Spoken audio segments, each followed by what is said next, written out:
প্রিয় শিক্ষার্থীবৃন্দ, সবাইকে আবারও শুভেচ্ছা জানাচ্ছি। পৌরনীতি ও সুশাসন ক্লাসে আমি মোহাম্মদ আব্দুল কাদের চৌধুরী, প্রভাষক, রাষ্ট্রবিজ্ঞান বিভাগ, লক্ষ্মীপুর সরকারি কলেজ। এই করোনা পরিস্থিতিতে আমরা আসলে এখনও ঘর থেকে বের হতে পারছি না ঠিকমতো, আমাদের স্কুল কলেজও বন্ধ আছে।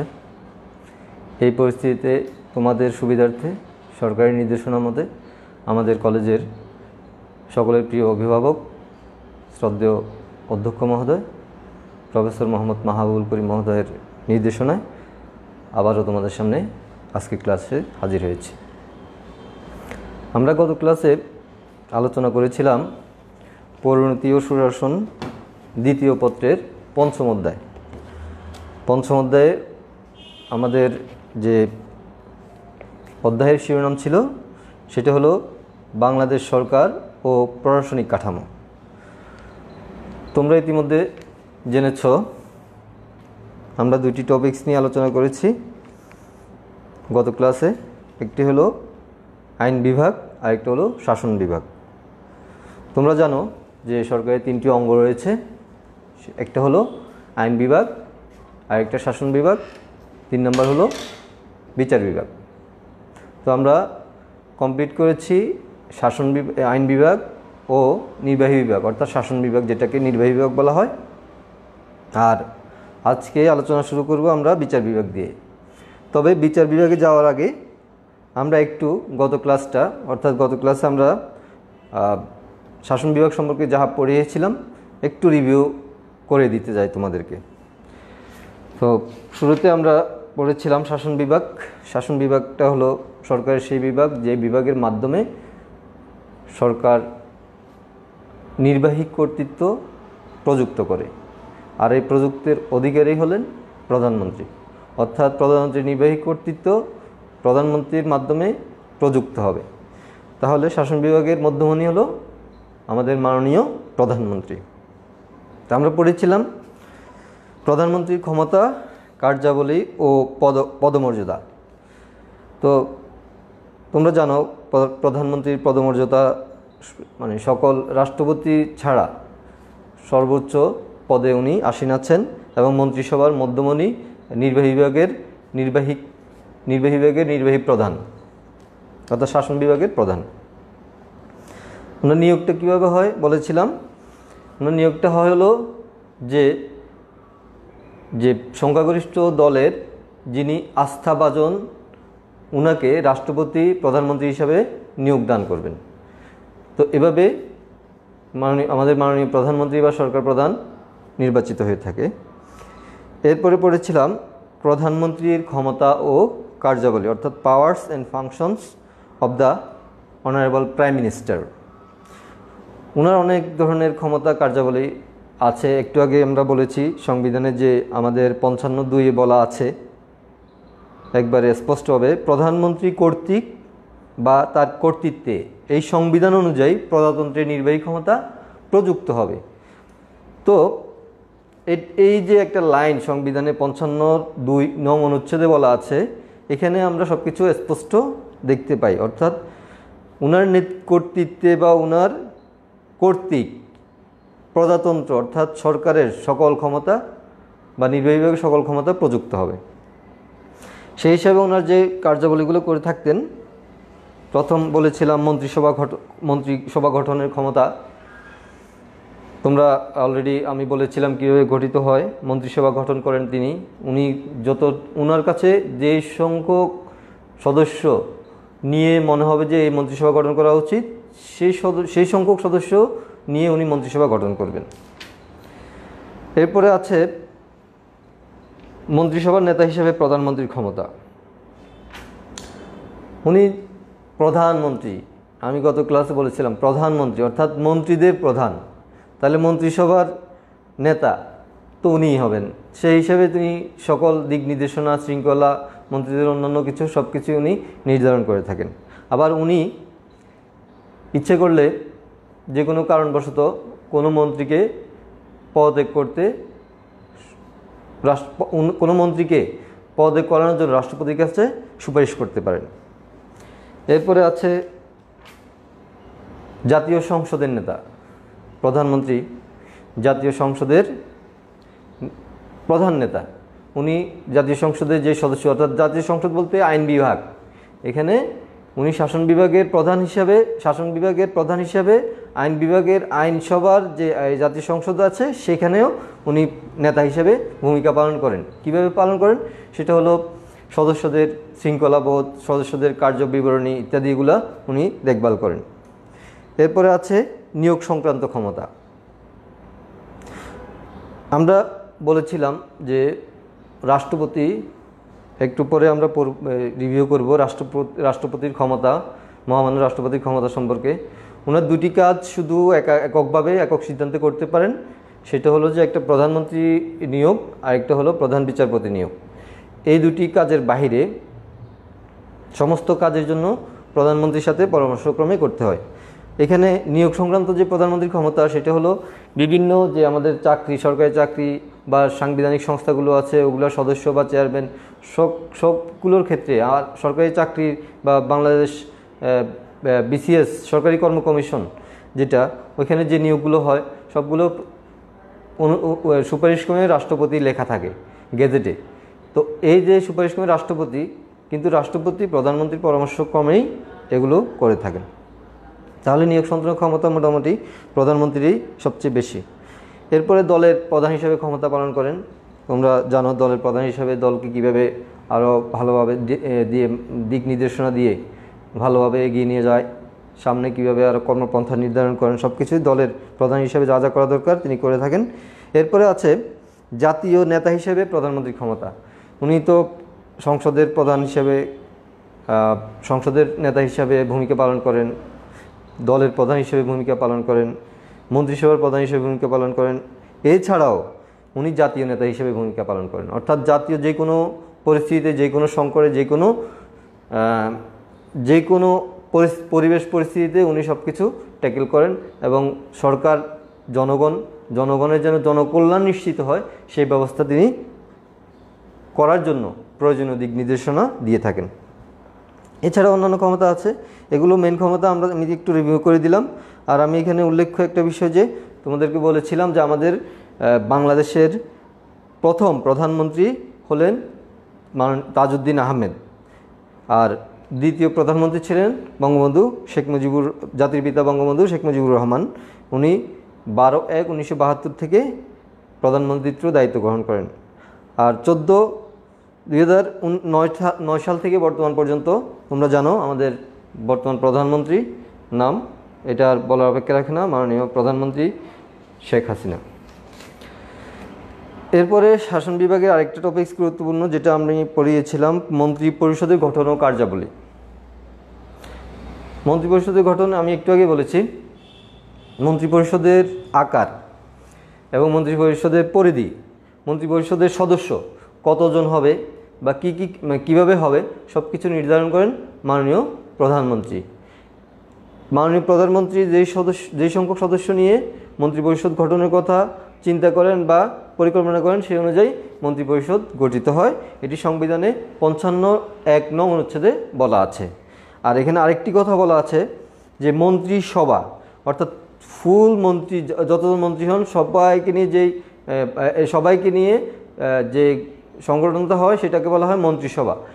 আর এই মন্ত্রী পরিষদ বা মন্ত্রিসভা যৌথভাবে জাতীয় সংসদের নিকট দায়ী থাকবে, অর্থাৎ তাদের কৃতকর্মের জন্য জাতীয় সংসদের নিকট তাদের বিভিন্ন ধরনের প্রশ্ন উত্তর এবং দায়বদ্ধতা থাকে, যেটি সংসদে তাদেরকে প্রতিনিয়ত এগুলোর সম্মুখীন হতে হয়। এই গেল মন্ত্রিসভা গঠন ও কার্যাবলী। এরপরে পড়িয়েছিলাম মন্ত্রী পরিষদের ক্ষমতা ও কার্যাবলী। মন্ত্রী পরিষদের বহু ধরনের ক্ষমতা, অর্থাৎ বাংলাদেশ যেহেতু আমাদের মন্ত্রী পরিষদ শাসিত সরকার, অর্থাৎ প্রধানমন্ত্রী কর্তৃক সরকার পরিচালিত হয়, সেক্ষেত্রে সকল সিদ্ধান্তগুলো এই মন্ত্রিসভা থেকে বা বিভিন্ন মন্ত্রণালয় থেকে এসে থাকে। এই ক্ষেত্রে কিছু কিছু তোমাদের হেডলাইনগুলো আমি বলে দিচ্ছি। সেটি হলো নীতি নির্ধারণী কাজ। নীতি নির্ধারণী কাজ বলতে দেশ কীভাবে পরিচালিত হবে বা যে যার অধীনে যে মন্ত্রণালয় আছে উনার মন্ত্রণালয় কীভাবে পরিচালিত হবে সব কিছু নীতি নির্ধারণী কাজগুলো মন্ত্রিসভা করে থাকেন বা ওই মন্ত্রী করে থাকেন। এরপরে আছে নির্বাহী দায়িত্ব পালন। মন্ত্রিসভার উনি প্রধান নির্বাহী প্রধান হিসেবে দায়িত্ব পালন করেন। অর্থ সংক্রান্ত কাজ, প্রত্যেক মন্ত্রণালয়ের জন্য বাজেট তৈরি করা এবং ওগুলো আবার অর্থমন্ত্রীকে প্রেরণ করা। এরপরে আছে আইন প্রণয়ন, জাতীয় সংসদে গিয়ে বিভিন্ন যে আমরা বলেছিলাম আইন প্রণয়ন করে থাকে সরকারি আইন প্রথমে বিল আকারে উত্থাপিত হয়, আমি বলেছিলাম। এই সরকারি দুই ধরনের, একটা হলো সরকারি বিল আর একটা হলো বেসরকারি বিল। মন্ত্রীগণ যে বিলটি উত্থাপন করে থাকেন ওগুলোকে বলা হয় সরকারি বিল। এই বিলগুলো অর্থাৎ এই বিলগুলো একসময় আইনের খসড়া হিসেবে উত্থাপিত হয়ে বিভিন্ন পর্যায়ে অতিক্রম করে আইনে পরিণত হয়। এই কাজটি মূলত মন্ত্রিপরিষদের ভূমিকা মুখ্য। এরপরে আছে দেশ রক্ষা সংক্রান্ত, দেশের কল্যাণ সংক্রান্ত, পররাষ্ট্র সংক্রান্ত, জাতীয় দায়িত্ব ইত্যাদি। ওকে, এটা গেল মন্ত্রিসভা, প্রধানমন্ত্রী ও মন্ত্রিসভা। এরপরে পড়িয়েছিলাম রাষ্ট্রপতি সংক্রান্ত, মহামান্য রাষ্ট্রপতি সংক্রান্ত।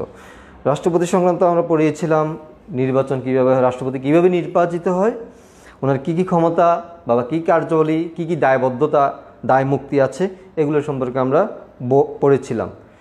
তো একটু বলে দিতে চাই, সেটি হলো যে রাষ্ট্রপতি, আমাদের মহামান্য রাষ্ট্রপতি নির্বাচিত হয় জাতীয় সংবিধানের, আমাদের বাংলাদেশ সংবিধানের 50-1 অনুচ্ছেদ অনুযায়ী, 50-1 অনুচ্ছেদ অনুযায়ী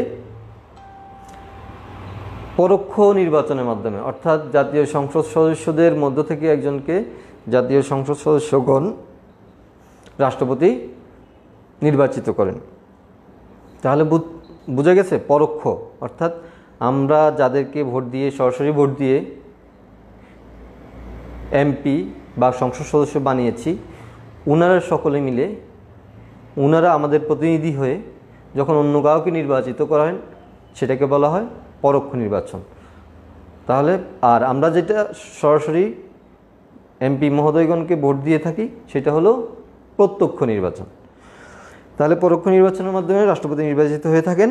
ওনার পদমর্যাদা বলা আছে, পদমর্যাদা হলো উনি রাষ্ট্রের সর্বোচ্চ স্থানে রাষ্ট্রের আসনে আসন গ্রহণ করবেন। তো এক্ষেত্রে ওনার কিছু দায়মুক্তিও বলেছিলাম, যে দায়মুক্তির ব্যাপারে যে বলেছিলাম সেটি হলো 50-1 বলা আছে, রাষ্ট্রপতি যদি কোনো অন্যায় করে থাকেন বা দায়িত্ব পালন করতে গিয়ে কোনো কাজ করে থাকেন বা না করে থাকেন, এজন্য আদালতের বা কোথাও তাকে জবাবদিহি করতে হবে না, এক। আর দ্বিতীয় বলেছিলাম, উনি যদি কোনো কাজ করতে গিয়ে বা দায়িত্ব পালন করতে গিয়ে কোনো প্রকার ফৌজদারি কার্যবিধি করে থাকেন, অর্থাৎ কোনো ধরনের অপরাধ বা সংবিধান বহির্ভূত কোনো কাজ করে থাকেন, তাও ওনার বিরুদ্ধে গ্রেপ্তারি পরোয়ানা জারি করা যাবে না। তবে তাহলে কি রাষ্ট্রপতি আইনের ঊর্ধ্বে? না, আইনের ঊর্ধ্বে নয়, উনি রাষ্ট্রের সর্বোচ্চ স্থানে আসীন, ঠিক আছে, এবং ওনাকে এই সর্বোচ্চ স্থানে থাকার কারণে এই যে দায়মুক্তিগুলো দেওয়া হয়েছিল, কিন্তু ওনাকে নিয়ন্ত্রণের ব্যবস্থা সংবিধান করেছেন। সেটা হলো এরপরেই যে টপিক্সটা, সেটা হলো রাষ্ট্রপতি অভিশংসন। এটি আমি তোমাদেরকে বিস্তারিত বলেছিলাম সংবিধানের 52 নং অনুচ্ছেদে এই সম্পর্কে বিস্তারিত বলা আছে। অভিশংসন অর্থাৎ রাষ্ট্রপতি যদি সংবিধান বিরোধী বা আইন বিরোধী কোনো কাজ করে থাকেন বা অসদাচরণ করে থাকেন, সেক্ষেত্রে বিভিন্ন পর্যায় অতিক্রম করে রাষ্ট্রপতিকে জাতীয় সংসদ থেকে অভিশংসন করা যেতে পারে। ক্লিয়ার? তাহলে রাষ্ট্রপতি, একটু আগে আমরা পড়েছি দায়মুক্তি, আর এখন বলা হচ্ছে যে অভিশংসন, অর্থাৎ উনিও আইনের ঊর্ধ্বে নয়। তাহলে আমরা বুঝতে পারলাম সংবিধানের ঊর্ধ্বে নয়। এরপরে পড়েছিলাম রাষ্ট্রপতির অপসারণ। একটা হলো অভিশংসন, ইমপিচমেন্ট, আরেকটা হলো অপসারণ। এই অপসারণটা আর অভিশংসন দুটো ভিন্ন জিনিস। ভিন্ন কিভাবে? অভিশংসন করে থাকে হলো কোনো অন্যায় করে থাকলে ওনার বিরুদ্ধে একটা ধরনের ব্যবস্থা, আইনগত ব্যবস্থা। আর অপসারণটা কী কারণে করা হয়? উনি যদি কোনো কারণে অসমর্থ হয়ে থাকেন, শারীরিকভাবে হোক বা মানসিকভাবে হোক, অর্থাৎ বা অন্য যে কোনো কারণে হোক অসমর্থ, অর্থাৎ উনি আর কাজ করতে সক্ষম নয়, সামর্থ্য নয়, তাহলে ওনাকে অভিশংসনের ব্যবস্থা করা হয়েছে।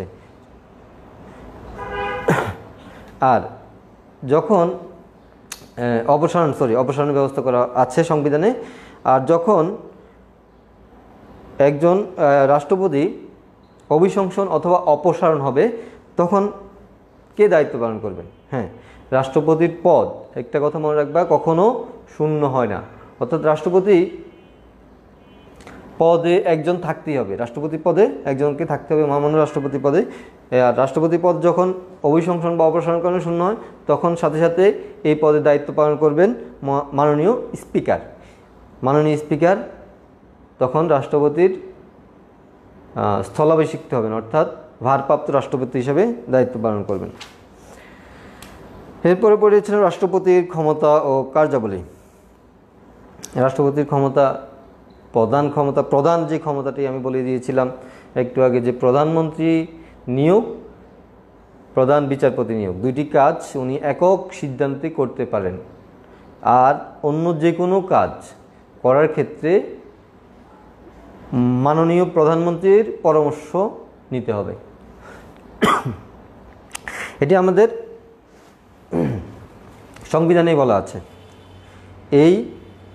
এইভাবে তিনি ওনার ক্ষমতা কার্যাবলী পালন করে থাকেন। আর এছাড়া অন্যান্য যে কাজগুলো আছে, আইন প্রণয়ন সংক্রান্ত কাজ, অর্থাৎ আইন যখন সংসদে পাস হয়ে রাষ্ট্রপতির নিকট প্রেরিত হয়, রাষ্ট্রপতি ওইটা 14 দিন, আবার পরের বার গেলে 7 দিনের মধ্যে এটাকে সিগনেচার করে স্বাক্ষর করলে তখন এটি আইনে পরিণত হয়। এছাড়াও অর্থ সংক্রান্ত, জাতীয় স্বার্থে জড়িত আছে এমন কোনো যদি অর্থের প্রয়োজন হয় তিনি তখন এই সংযুক্ত তহবিল হতে, প্রজাতন্ত্রের সংযুক্ত তহবিল হতে অর্থ ব্যয়ের জন্য নির্দেশ দিতে পারেন, তবে এটি পরবর্তীতে বাজেট আকারে পাস হতে হয়। এছাড়া আছে বিচার সংক্রান্ত, অর্থাৎ আদালত একটা ব্যক্তির বিরুদ্ধে দণ্ডাদেশ দিল যে মৃত্যুদণ্ড, সেক্ষেত্রে রাষ্ট্রপতির কাছে যদি ওই ব্যক্তি ক্ষমা প্রার্থনা চেয়ে থাকেন এবং রাষ্ট্রপতি যদি মনে হয় যে তাকে ক্ষমা করা যেতে পারে তাহলে এই কাজটি তিনি করতে পারেন, প্রধানমন্ত্রীর সুপারিশ ক্রমে ওনাকে ক্ষমা করে দিতে পারেন। আরেকটি আছে গুরুত্বপূর্ণ, অধ্যাদেশ প্রণয়ন ক্ষমতা।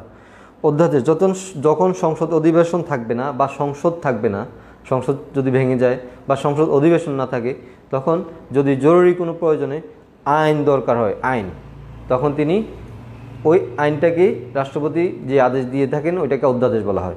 অর্থাৎ রাষ্ট্রপতি একটি আদেশ দিয়ে দিলেন যে এই কাজটা এইভাবে হবে, ওইটাই অধ্যাদেশ হিসাবে পরিচিত।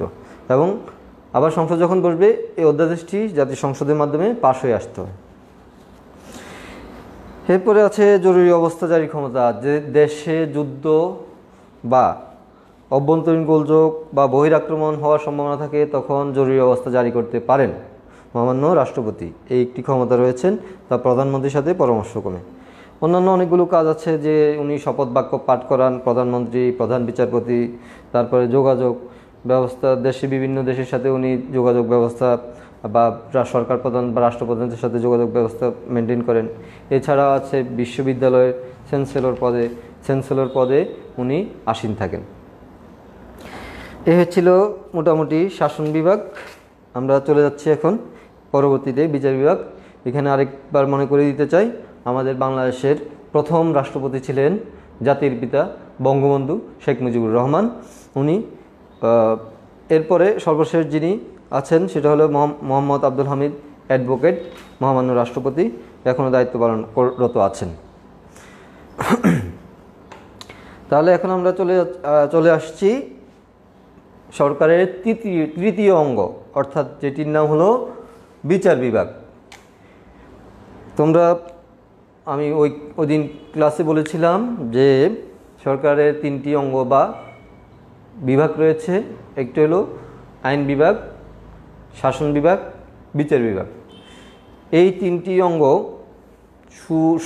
সুসম্পর্ক এবং ক্ষমতার ভারসাম্য বা ক্ষমতার পৃথকীকরণ ছাড়া বর্তমান বিশ্বে জনকল্যাণ নিশ্চিত করা খুবই কঠিন বা সুশাসন নিশ্চিত করা সম্ভব নয়। আর আধুনিক গণতান্ত্রিক রাষ্ট্রে এই 3টি বিভাগের মধ্যে সুসম্পর্ক এবং ক্ষমতার ভারসাম্য বা ক্ষমতার পৃথকীকরণ ছাড়া গণতন্ত্রের ভিত মজবুত হয় না। তো আমরা এ পর্যন্ত দুইটি বিভাগ নিয়ে আলোচনা করেছি তোমাদের সাথে, সেটি হলো আইন এবং শাসন বিভাগ। এখন আসছি আমরা বিচার বিভাগ। দেখো বিচার বিভাগ, বিচার বিভাগের কাজ কি বা বিচার বিভাগ কি, বিচার বিভাগ কাকে বলা হয়? বিচার বিভাগ হলো সরকারের সেই বিভাগ যে বিভাগের মাধ্যমে আইনের শাসন বা ন্যায় বিচার প্রতিষ্ঠিত হয়। মানে একটি দেশের আইনের শাসন বা ন্যায় বিচার প্রতিষ্ঠিত করার জন্য যে বিভাগটি কাজ করে সেটি হলো বিচার বিভাগ। তো বিচার বিভাগ কেন প্রয়োজন? তো আমরা তো একটু আগে বললাম আইনের শাসন প্রতিষ্ঠা, তাছাড়া মনে করো নাগরিকদের অধিকার রক্ষা, তারপরে আছে অপরাধীদেরকে শাস্তির বিধান আদেশ দেয়া, তারপরে আছে দুর্বলদেরকে সবলদের হাত থেকে রক্ষা করা। এভাবে অর্থাৎ মানুষের মৌলিক অধিকার সহ সব কিছু নিশ্চিত করার জন্য বিচার বিভাগ প্রয়োজন। তো বাংলাদেশের যে বিচার বিভাগ ব্যবস্থা,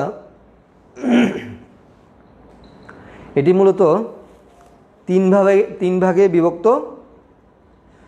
অর্থাৎ বিচার বিভাগের যে কাঠামোটা আছে বাংলাদেশে, সেটি তিনটি ভাগে বিভক্ত। এখানে আমি দিয়েছি, তোমরা দেখতে পাচ্ছ বিচার কাঠামো। বিচার কাঠামোর একটি ভাগ আছে সুপ্রিম কোর্ট, তোমরা দেখতে পাচ্ছ নিশ্চয়ই। একটা হলো সুপ্রিম কোর্ট, আরেকটা আছে অধস্তন আদালত, আর একটি আছে প্রশাসনিক ট্রাইব্যুনাল। অর্থাৎ বিচার বিভাগ তিনটি, বাংলাদেশের বিচার বিভাগের কাঠামোটা তিনটি ভাগে বিভক্ত। একটা হলো সুপ্রিম কোর্ট, অধস্তন আদালত, প্রশাসনিক ট্রাইব্যুনাল। এগুলো সম্পর্কে আমরা বিস্তারিত পড়ব। তার আগে আমরা দেখে আসি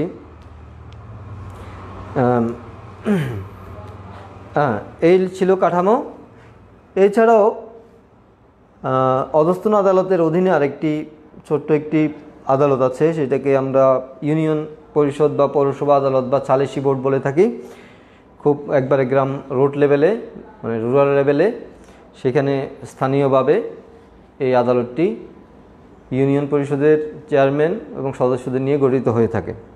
সেটা সম্পর্কে আমরা বিস্তারিত পড়ব। এখন আসো তাহলে প্রথমে আমরা আসি সুপ্রিম কোর্ট। ওকে, সুপ্রিম কোর্ট কি? সুপ্রিম কোর্ট হলো বাংলাদেশের সর্বোচ্চ আদালত। আর বাংলাদেশের সর্বোচ্চ আইন কি? বাংলাদেশের সর্বোচ্চ আইন কাকে বলা হয়?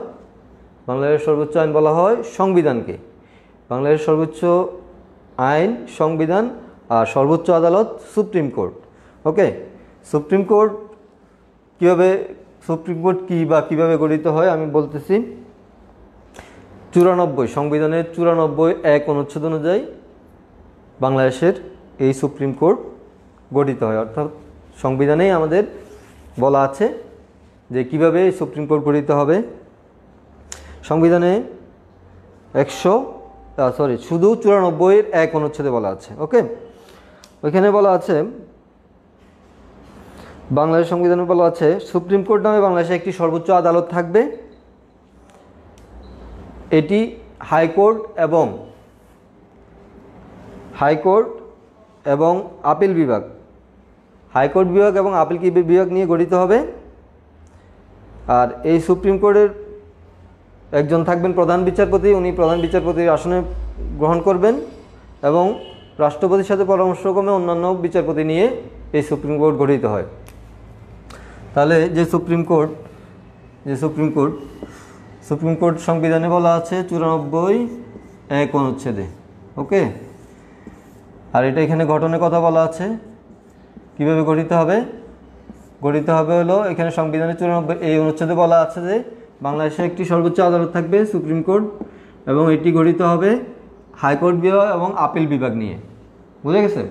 তাহলে হাইকোর্ট এবং আপিল বিভাগ নিয়ে সুপ্রিম কোর্ট গঠিত হবে। আর সুপ্রিম কোর্টের একজন বিচারক থাকবেন প্রধান বিচারপতি, উনি প্রধান বিচারপতির আসনে গ্রহণ করবেন এবং প্রধান বিচারপতি রাষ্ট্রপতির সাথে পরামর্শক্রমে অন্যান্য বিচারকদের নিয়োগ প্রদান করবেন। ক্লিয়ার? তাহলে সুপ্রিম কোর্ট সম্পর্কে আমরা জানলাম এটি কিভাবে গঠিত হয়। এখন আসো আমরা বিচারক নিয়োগ। প্রধান বিচারপতি কে নিয়োগ করেন? একটু আগে বলেছিলাম প্রধান বিচারপতি এবং মহামান্য প্রধান বিচারপতি, মহামান্য প্রধান বিচারপতি এবং প্রধানমন্ত্রীকে নিয়োগ দিয়ে থাকেন রাষ্ট্রপতি। আর বিচারকগুলো যে নিয়োগ দিয়ে থাকেন ওটা কীভাবে নিয়োগ হয় সেটা সম্পর্কে আমরা বলছি। বিচারকগুলো ঠিক একইভাবে রাষ্ট্রপতির সাথে পরামর্শক্রমে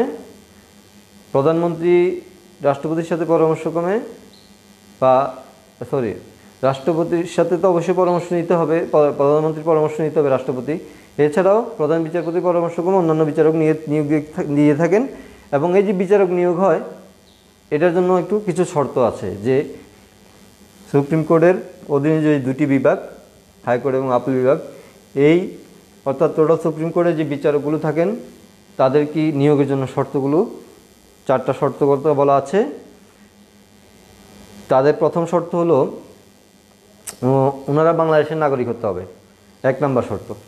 আর 2 নম্বর হলো সুপ্রিম কোর্টে কমপক্ষে 10 বছরের অ্যাডভোকেট বা লয়ার থাকার অভিজ্ঞতা থাকতে হবে। উনি সুপ্রিম কোর্টে কমপক্ষে 10 বছর অ্যাডভোকেট ছিলেন, এই অভিজ্ঞতাটা থাকতে হবে।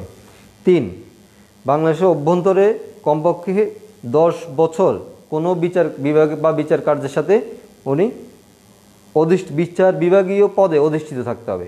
তাহলে প্রথম গেল 1, বাংলাদেশের নাগরিক হতে হবে। 2, সুপ্রিম কোর্টের কমপক্ষে সুপ্রিম কোর্টে 10 বছর অ্যাডভোকেট থাকার অভিজ্ঞতা থাকতে হবে। 3, বাংলাদেশের যে কোনো স্থানে বা যে কোনো বিচার বিভাগীয় কার্যালয়ে 10 বছর একটি পদে 10 বছর পদে অধিষ্ঠিত থাকতে হবে। আর 4 নম্বর হলো আইনের দ্বারা নির্ধারিত অন্যান্য যোগ্যতা। ক্লিয়ার? তাহলে বিচারক নিয়োগ কীভাবে হয় আমরা জেনে গেলাম। এখন আসো বিচারকদের পদের মেয়াদ এবং বেতন ভাতা। পদের মেয়াদ বা বেতন ভাতা, বিচারকরা এই যে নিয়োগের কথা বললাম, তারা এই প্রক্রিয়া নিয়োগ হলো, এরপরে কি হবে, তারা কতদিন তাদের এই পদে অধিষ্ঠিত থাকতে পারবে সেটি সংবিধানে বলা আছে। সংবিধানে বিচারকদের যে পদের মেয়াদ সেটি বলা আছে 96 এক অনুচ্ছেদে। এখানে বলা আছে কোনো বিচারকদের 67 বছর নিয়োগ হওয়ার পরে বয়স 67 বছর হওয়া পর্যন্ত স্বীয় পদে অধিষ্ঠিত থাকতে পারবেন। বোঝা গেছে? অর্থাৎ বিচারকদের চাকরির মেয়াদ নিজের বয়সে 67 বছর পর্যন্ত। এরপরে আছে, তবে এখানে একটু কথা আছে যে 67 বছর আগেও তার পদ থেকে সরে যেতে পারবেন অথবা তাকে পদে করতে বাধ্য করতে পারবেন। কিভাবে? ওনার যদি মনে হয় যে ওই বিচারপতি যদি মনে হয়, রাষ্ট্রপতির কাছে যদি মনে হয় তিনি কোনো সংবিধান বিরোধী বা আইন বিরোধী কোনো কাজে জড়িত, তাহলে রাষ্ট্রপতি প্রধান বিচারপতির সুপারিশক্রমে রাষ্ট্রপতি ওই ব্যক্তির পদত্যাগ অর্থাৎ পদ থেকে সরিয়ে দিতে পারেন।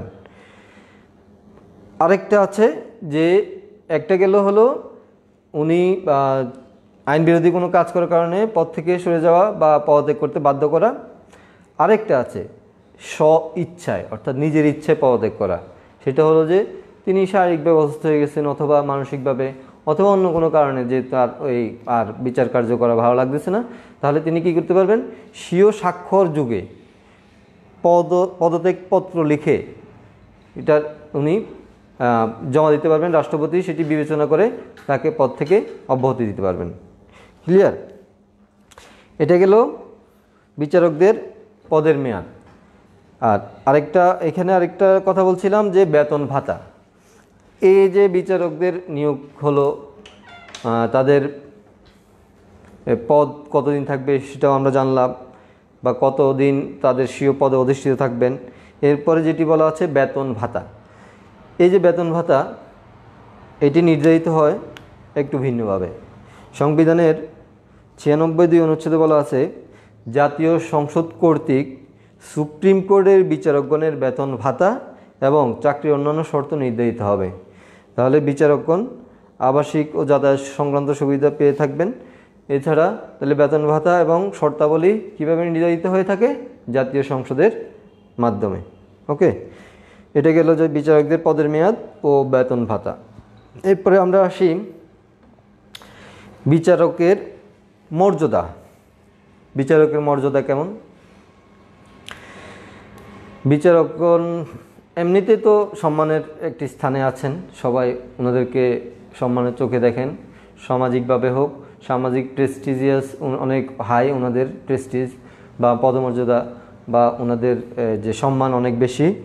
এছাড়াও তিনি হলেন সর্বোচ্চ বিচারক, অর্থাৎ এই সর্বোচ্চ বিচারক বলতে সুপ্রিম কোর্টের বিচারকগণ হলো দেশের সর্বোচ্চ বিচারক হিসেবে ওনারা পরিচিতি লাভ করেন বা পরিচিতি পাওয়ার কথা বলা আছে যে সর্বোচ্চ বিচারক হিসেবে তারা কি পাবে?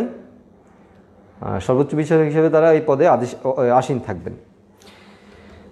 তাছাড়া বিচারকদের পদমর্যাদাও যে আবাসিক সুবিধা পাবেন, যাতায়াত বা অন্যান্য সুযোগ সুবিধা পেয়ে থাকবেন, এটি হলো বিচারকদের মর্যাদা। এরপরে আছে সুপ্রিম কোর্টের ক্ষমতা ও কার্যাবলী।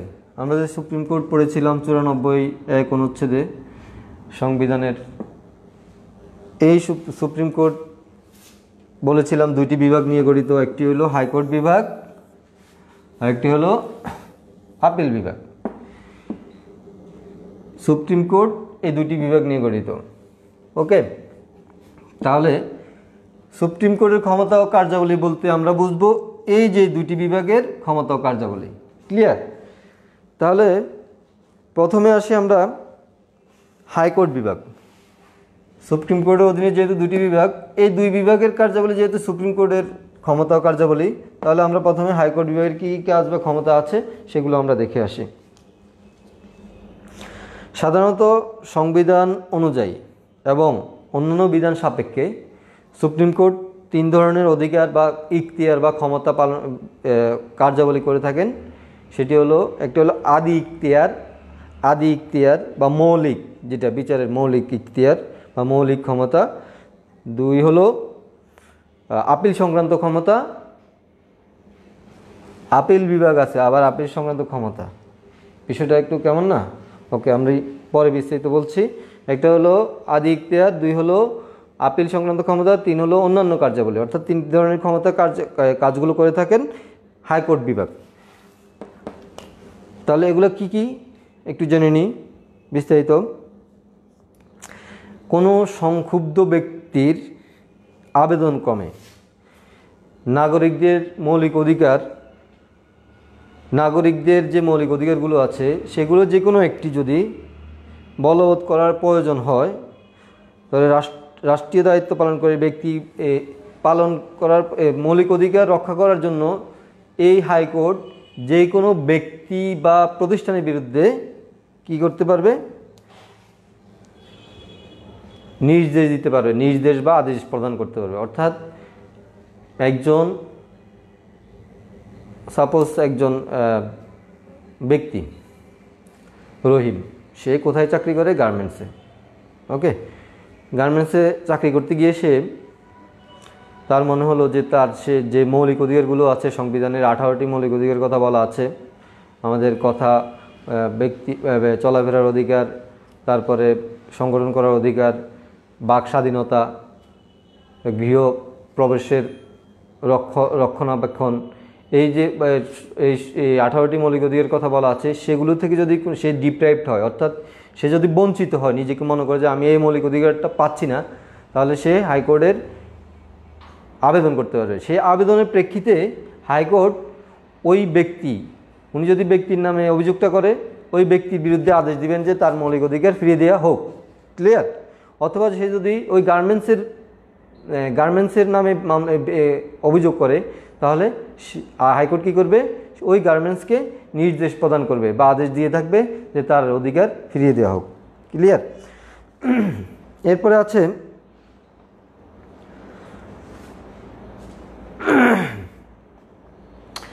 হাইকোর্ট বিভাগ যদি মনে করে, আমরা এখানে অধস্তন আদালত একটা টপিকস লিখছিলাম, এটা আমরা একটু পরে পড়াচ্ছি।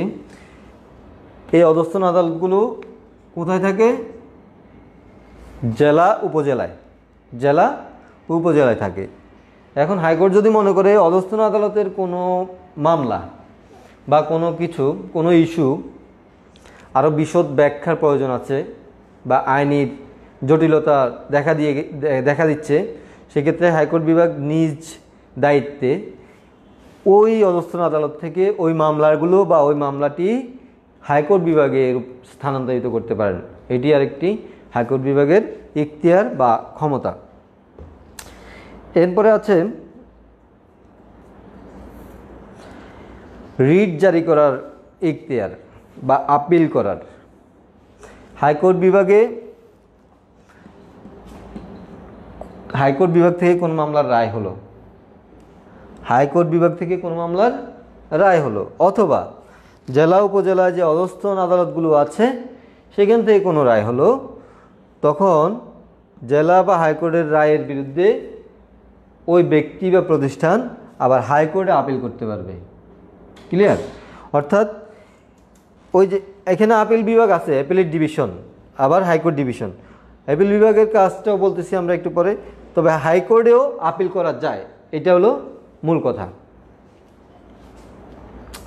এই ছিল মোটামুটি হাইকোর্ট বিভাগের কার্যাবলী বা ক্ষমতা। আর এখন আমরা আসবো আপিল বিভাগের কি কি ক্ষমতা বা কার্যাবলী আছে। আপিল বিভাগের যে কাজটা বা আপিলের ডিভিশন, হাইকোর্ট বিভাগ কেন্দ্রিক কাজগুলো হাইকোর্ট বিভাগ কেন্দ্রিক, অর্থাৎ হাইকোর্ট থেকে যে কাজগুলো হয় বা যে রায়গুলো হয় বা ডিগ্রি আদেশ প্রণীত হয়, এগুলো সংক্রান্ত কাজগুলো আপিল বিভাগ করে থাকে। কি কি কাজ করে থাকে? হাইকোর্ট বিভাগ থেকে একজনকে আমরা কিছুদিন আগে দেখেছি, আমাদের এর আগে অনেকগুলো যুদ্ধ অপরাধীর বিচার কার্য সম্পন্ন হয়েছে, মৃত্যুদণ্ড দেওয়া হয়েছে। তো সেগুলো বিশেষ আদালতের মাধ্যমে এই বিচার কার্যগুলো হয়েছিল। পরে কি করেছিল? আপিল বিভাগে তারা আবার আপিল করেছিল। ওইখানে মৃত্যুদণ্ড দেওয়া হয়েছিল, পরে আবার আপিল বিভাগে তারা আপিল করেছিল যে না, এটা আবার পুনর্বিবেচনা করার জন্য। আপিল মানে হলো যে রায় বা ডিগ্রি দেয়া হয়েছে যে কোনো ট্রাইব্যুনাল থেকে, হাইকোর্ট হোক বা অন্য প্রশাসনিক স্পেশাল ট্রাইব্যুনাল হোক, সেগুলোর রায়গুলো আবার পুনর্বিবেচনা করা। অর্থাৎ আসলে হাইকোর্টের যে রায়টা দিয়েছে সেই রায়টা কি আসলে অ্যাকচুয়াল কিনা, ঠিক আছে কিনা, নাকি পক্ষপাতিত্ব করা হলো, সেটা পুনর্বিবেচনা করবে কে? এই যে হাইকোর্ট, আপিল বিভাগ। ওকে, তাহলে এই কাজটাই মূলত আপিল বিভাগের। অর্থাৎ হাইকোর্টের যে কোনো রায়, ডিগ্রি বা যে কোনো আদেশ, সেটা যদি কেউ আপিল বিভাগে আবার আবেদন করে পুনর্বিবেচনার জন্য, সেটা হবে আপিল বিভাগের সেটা হবে আপিল বিভাগের কাজ। অর্থাৎ এগুলোই আপিল বিভাগের কাজ বা ইখতিয়ার। আপিল বিভাগের আরেকটি কাজ আছে, সেটা হলো, এটাকে বলা হয়েছে কোড অফ রেকর্ড। অর্থাৎ আপিল বিভাগ যে কোনো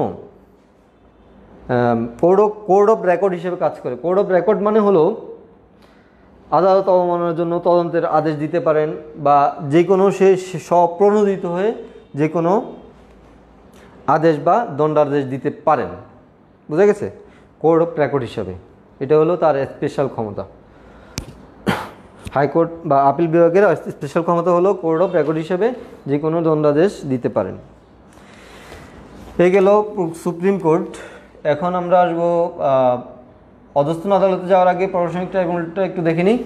এটা ছোট আছে, প্রশাসনিক ট্রাইব্যুনাল, যার ইংরেজি নাম হলো অ্যাডমিনিস্ট্রেটিভ ট্রাইব্যুনাল। অ্যাডমিনিস্ট্রেটিভ ট্রাইব্যুনাল কী জন্য দরকার? এখানে তো আছেই, সুপ্রিম কোর্ট আছে, হাইকোর্ট আছে, আপিল বিভাগ আছে, জেলা উপজেলা অধস্তন আদালত আছে, আবার প্রশাসনিক ট্রাইব্যুনাল কেন? প্রশাসনিক ট্রাইব্যুনাল হলো সেই জন্য প্রজাতন্ত্রের কাজ, অর্থাৎ সরকার নির্বাহী বিভাগের যে যারা আছেন বা নির্বাহী বিভাগে প্রধানদের যে সরকারি কর্মকর্তা কর্মচারীরা আছেন তাদের চাকরি সংক্রান্ত যে কোনো শর্ত বা যে কোনো পেনশন সংক্রান্ত বিষয় বা চাকরি সংক্রান্ত যে কোনো জটিলতার যদি বিরোধ দেখা দেয় সেক্ষেত্রে এই প্রশাসনিক ট্রাইব্যুনাল এটি নিষ্পত্তি করে থাকে। তাহলে কারা এখানে মানে মেইনলি এই অভিযোগগুলো বিবেচনা করে, কাদের অভিযোগ? সেটা হলো প্রজাতন্ত্রের সাথে জড়িত যে কোনো কর্মকর্তা কর্মচারীর তাদের কাজের বা তাদের চাকরির শর্তর সমস্যা দেখা দিলে, কাদের ক্ষেত্রে সমস্যা দেখা দিলে, তাদের যদি পেনশন সংক্রান্ত জটিলতা দেখা দেয়, সব কিছু এই প্রশাসনিক ট্রাইব্যুনাল করে থাকে। এই প্রশাসনিক ট্রাইব্যুনালের সুবিধা হলো এই দ্রুত হয়ে যায় এবং প্রধানমন্ত্রীর যারা রিলেটেড প্রধানমন্ত্রীর সরকারি কর্মকর্তা কর্মচারী আছে তাদের কাজগুলো খুব দ্রুত নিষ্পত্তি হয়ে থাকে। আর এটি কোথায় বলা আছে? সংবিধানের প্রশাসনিক ট্রাইব্যুনালের কথা 117 নং অনুচ্ছেদে বলা আছে। সংবিধানের 117 নং অনুচ্ছেদে প্রশাসনিক ট্রাইব্যুনাল গঠিত হওয়ার কথা বলা আছে। আর প্রশাসনিক ট্রাইব্যুনাল আরেকটি যে কাজ করে থাকেন,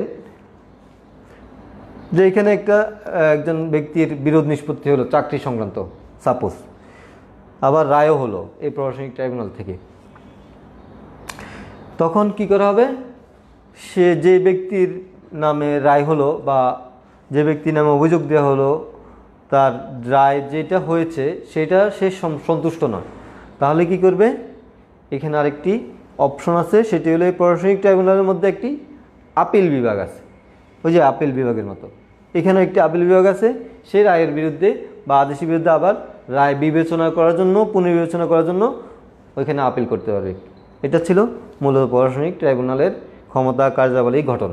ওকে, এরপরে আসবো আমরা অধস্থন আদালত। সুপ্রিম কোর্ট হয়ে গেল প্রশাসনিক ট্রাইব্যুনাল, এখন আসো অধস্থন আদালত। আসলে অধস্থন আদালত কোনগুলো? এখানে এই যে দেখো আমি লিখে দিয়েছিলাম, এখানে জেলা এবং উপজেলা পর্যায়ে যে আদালতগুলো আছে হাইকোর্টের অধীনে, কার অধীন? হাইকোর্ট বিভাগের অধীন এই আদালতগুলো থাকবে। অধস্থন আদালত জেলা এবং উপজেলায়, আপিল বিভাগের অধীন নয়, কিন্তু হাইকোর্ট বিভাগের অধীনে জেলা বা উপজেলায় যে আদালত থাকবে সেগুলো হলো অধস্থন আদালত। তো অধস্থন আদালতের এখানে দুইটি ভাগ আছে, আমি একটু এগুলো মুছলাম।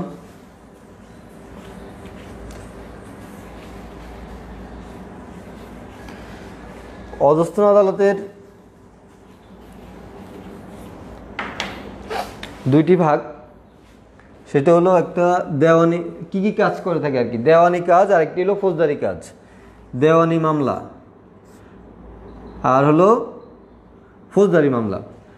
আচ্ছা, লিখতে গেলে আমাদের অনেক সময় চলে যাবে, আমি বলে দিচ্ছি। আচ্ছা, দেওয়ানি মামলা, দেওয়ানি জজ আদালত, একটা হলো দায়রা জজ আদালত, আর একটা হলো জেলা জজ আদালত। দায়রা জজ আদালতের কি কাজ আর জেলা জজ আদালতের কি কাজ আমি বলে দিচ্ছি। জেলা যে আদালতগুলো থাকে, জেলা আদালত এটা দুই ভাগে বিভক্ত, একটা হলো জজ আদালত আর একটা হলো দায়রা জজ। একটা শুধু জজ আর একটা হলো দায়রা জজ। এই যে দায়রা জজ এবং জজ আদালত যেটা বলা হয়ে থাকে জেলা জজ আদালত বা জেলা দায়রা জজ আদালত, দুইটার কিন্তু দুই ধরনের কাজ। দায়রা জজ আদালতের কি কাজ? এটা হলো ফৌজদারি সংক্রান্ত। আর জেলা জজ আদালত কি করে? সেটা করে থাকে হলো দেওয়ানি সংক্রান্ত। এখন দেওয়ানি এবং ফৌজদারি এগুলো কি সেটাই এখন বলছি। দেওয়ানি আর ফৌজদারি এটা হলো এক ধরনের অপরাধের নাম। একটা হলো দেওয়ানি অপরাধ বা ফৌজদারি, আরেকটা হলো ফৌজদারি অপরাধ। দেওয়ানি হলো জমি জমা সংক্রান্ত যে কোনো বিরোধ নিষ্পত্তির জন্য এই জেলা জজ আদালতে কি করে থাকে? অভিযোগ করে থাকে এবং এইখান থেকে এটি মামলা নিষ্পত্তি হয়ে থাকে। আর দায়রাতে কি কাজ করে থাকে? ফৌজদারি সংক্রান্ত। ফৌজদারিটা কি? ফৌজদারি হলো যে কোনো ধরনের অপরাধ, জমি জমা সংক্রান্ত ছাড়া যে কোনো ধরনের অপরাধমূলক কাজ হলো জমি জমা বা অর্থ সংক্রান্ত ছাড়া যে কোনো ধরনের অপরাধমূলক কাজ, সেটা হলো ফৌজদারি অপরাধ। আর ফৌজদারি অপরাধের মামলা, নিষ্পত্তি, বিচার সব কিছু এই দায়রা জজ থেকে হয়ে থাকে। এখন জেলা জজ এই কাজগুলো করার জন্য তার অধীনে অতিরিক্ত একজন জেলা জজ আছে, অতিরিক্ত জেলা জজ। এর অধীনে আছে সাব জজ, ওনার অধীনে আছে আবার সহকারী জজ।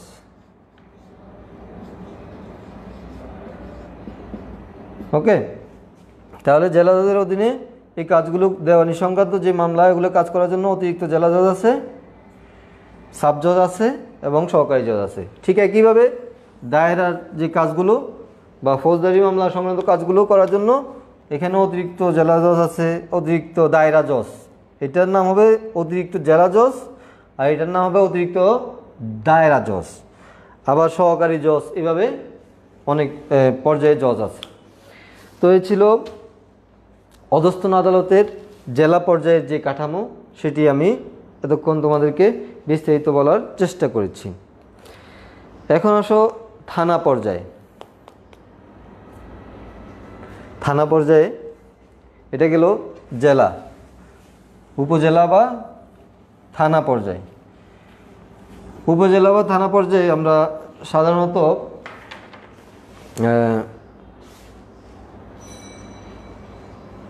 যে আদালতটি থাকে সেটি হলো ম্যাজিস্ট্রেট আদালত। যে নির্বাহী ম্যাজিস্ট্রেট বা অন্যান্য ম্যাজিস্ট্রেটের যে আদালতটি সেটা হলো ম্যাজিস্ট্রেট আদালত। এখানে ফৌজদারি সংক্রান্ত যে কোনো কিছুর মামলার আদেশ দিতে পারে। আর দায়রা সংক্রান্ত যদি কোনো কাজ বা নিষ্পত্তির প্রয়োজন হয় সেক্ষেত্রে আবার জেলা জজের আদালতে যেতে হবে। সরি, দায়রা না, জমি জমা সংক্রান্ত, সেক্ষেত্রে উপজেলায়, এই যে উপজেলায়ও করে থাকে, তবে এটি সীমিত আকারে। তো বর্তমানে আরেকটি বলেছিলাম আমরা, অধস্তন আদালতের অধীনে ইউনিয়ন পর্যায়ে একটাই সালিসি বোর্ড আছে। সেটা গঠিত হয় কীভাবে? ইউনিয়ন পরিষদের চেয়ারম্যান, সদস্য ওনাদেরকে নিয়ে, অর্থাৎ সর্বোচ্চ 5 জন সদস্য, দুজন 4 জন মেম্বার, একজন চেয়ারম্যান, এই 5 জন সদস্য নিয়ে ইউনিয়ন পরিষদের এই আদালতগুলো গঠিত হয়। সেটাকে বলা হয় সালিসি বোর্ড বা ইউনিয়ন আদালত কার্যালয়। এখন এই যে আদালত, অধস্তন আদালতগুলো আমরা এতক্ষণ বললাম, জেলা পর্যায়ে যে আদালতগুলো আছে সেগুলোর ক্ষমতা আবার উপজেলা যে আদালতগুলো আছে সেগুলোর তুলনায় অনেক বেশি। অর্থাৎ জেলা পর্যায়ে আদালত থেকে সর্বোচ্চ মৃত্যুদণ্ড দিতে পারে, আবার উপজেলা পর্যায়ে সেরকম পারে না, সেজন্য আবার জেলা পর্যায়ে যেতে হয়। একইভাবে ইউনিয়ন পর্যায়ে যে বিরোধগুলো হয়ে থাকে সাধারণত ছোটোখাটো এলাকার জমি জমা সংক্রান্ত, আবার অপরাধ সংক্রান্ত বিচারও কিন্তু এই ইউনিয়ন পরিষদে বা পৌরসভার যে ইউনিয়ন এবং পৌরসভা যদি থাকে পৌরসভার অধীনে সালিসি বোর্ড থাকবে, আর ইউনিয়ন থাকলে ইউনিয়ন। এই যে এগুলো এখানেও ছোটোখাটো অপরাধ বা ছোটোখাটো জমি জমা সংক্রান্ত মারামারি বা যে কোনো বিরোধ সংক্রান্ত নিষ্পত্তি স্থানীয়ভাবে ইউনিয়ন পর্যায়ে এই আদালতগুলো করে থাকে। এইগুলো ছিল মোটামুটি আমাদের বিচার বিভাগের কাঠামো। এখন আরেকটি টপিকস নিয়ে আলোচনা করব, সেটি হলো বিচার বিভাগের স্বাধীনতা। বিচার বিভাগের স্বাধীনতা বিচার বিভাগের স্বাধীনতা কেন প্রয়োজন? বিচার বিভাগের স্বাধীনতা কেন প্রয়োজন, বা বিচার বিভাগ স্বাধীন না থাকলে কি হবে, বা পরাধীন থাকলে কি হবে? হ্যাঁ, বিচার বিভাগ স্বাধীনতা এই জন্যই থাকতে হবে যে বিচার বিভাগের স্বাধীনতা ছাড়া মানে জনকল্যাণ বা ন্যায় বিচার প্রতিষ্ঠা করা কখনোই সম্ভব না।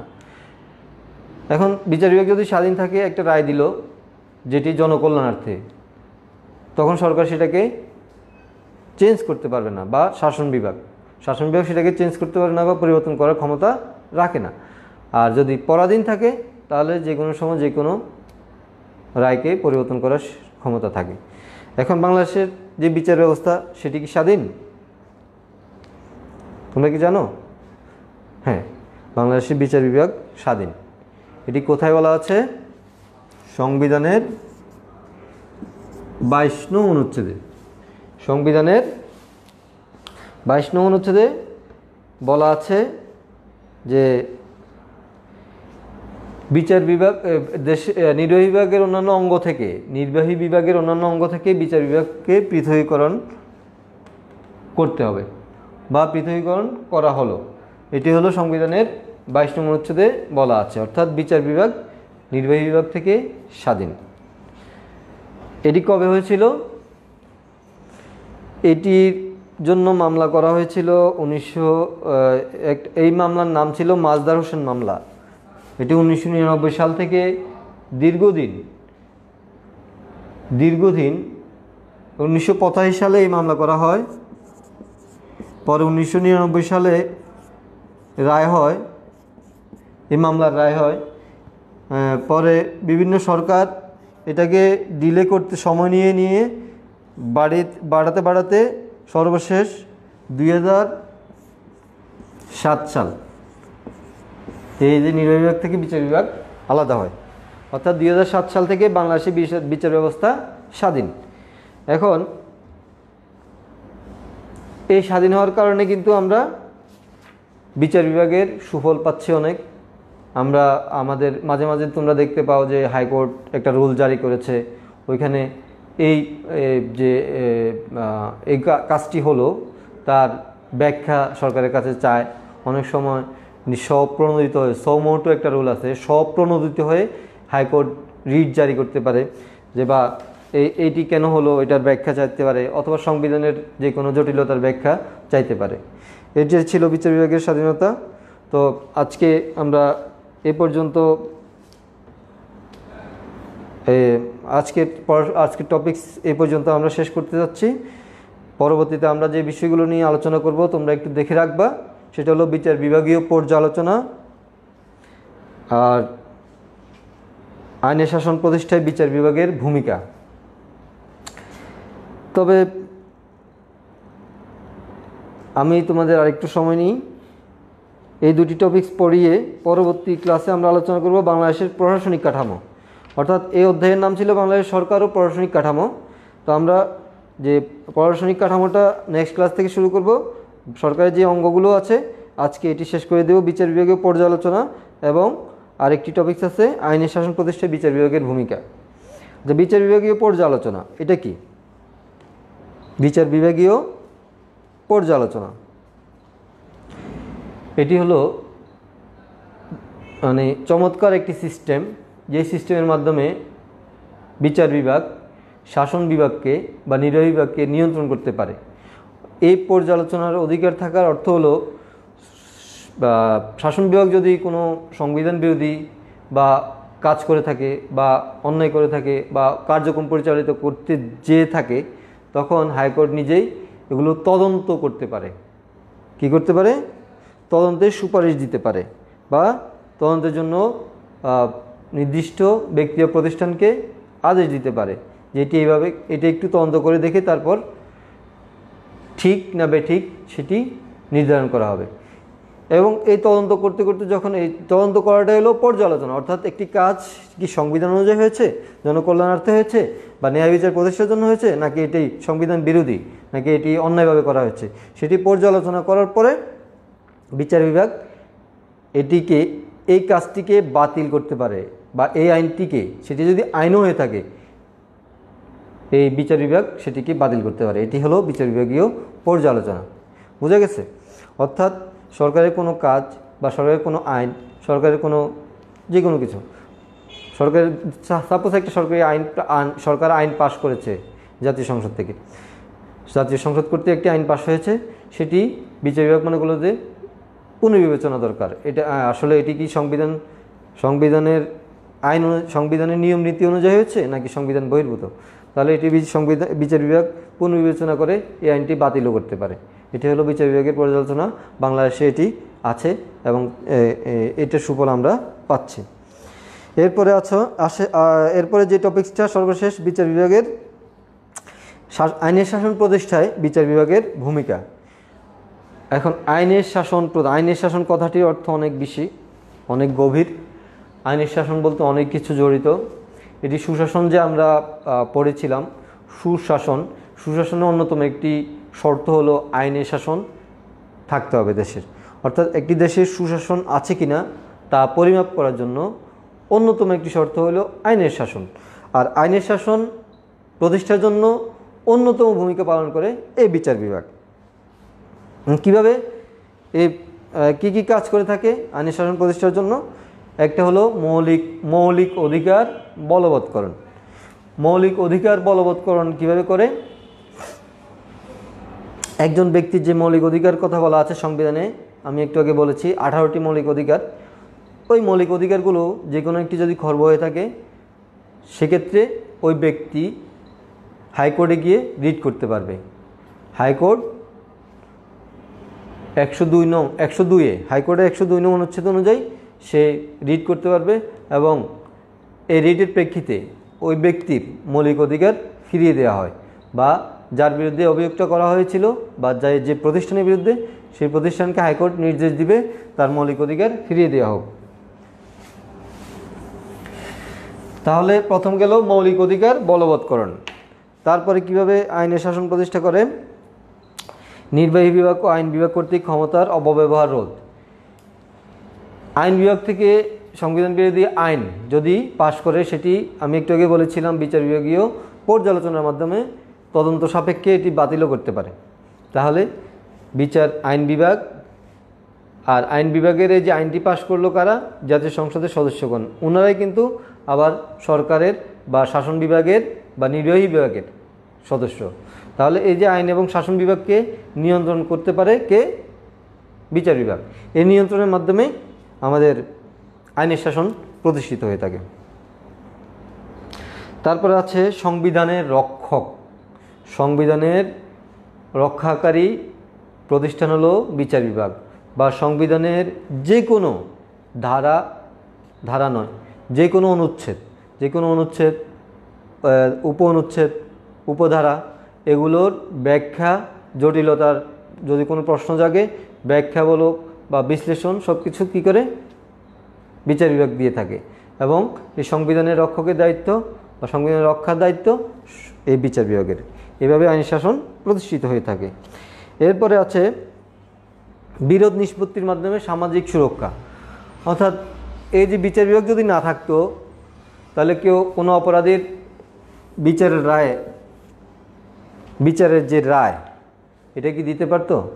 বা অপরাধের যে অপরাধ করেছে সেটির যে শাস্তি কী হবে সেটির বিধান দেয়া হতো না, দিতে পারতো না যদি বিচার বিভাগ না থাকতো। তো এটি হলো একটি অন্যতম মাধ্যম সামাজিক সুরক্ষা বা সামাজিক শৃঙ্খলা রক্ষার জন্য বিচার বিভাগ অন্যতম ভূমিকা পালন করে। এভাবে আইনের শাসন প্রতিষ্ঠা করা সম্ভব হয়। আরেকটি গুরুত্বপূর্ণ কাজ হলো বিচার বিভাগীয় পর্যালোচনা। ওই যে একটু আগে আমরা এই সংক্রান্ত বিস্তারিত বলেছি। এরপরে আছে সৌমোটু রুল জারি করা অর্থ হলো বিচার বিভাগ নিজে স্বপ্রণোদিত হয়ে কোনো রায় প্রদান করা। তো এই ছিল মূলত আজকের আমাদের বিচার বিভাগের সব বিস্তারিত পড়াশোনা। এরপরেও তোমরা যদি কোনো বিষয় বুঝতে বা কোনো বিষয় যদি ক্লিয়ার না হয়ে থাকো, তোমরা কমেন্টে জানাবা। আমি চেষ্টা করব তোমাদের পরবর্তী ক্লাসে এই বিষয়গুলো সংশোধন করে দিতে বা তোমাদের যে কনফিউশন যদি থাকে সেগুলো দূর করে দিতে। সবাই ভালো থাকবে সে পর্যন্ত। আল্লাহ হাফেজ।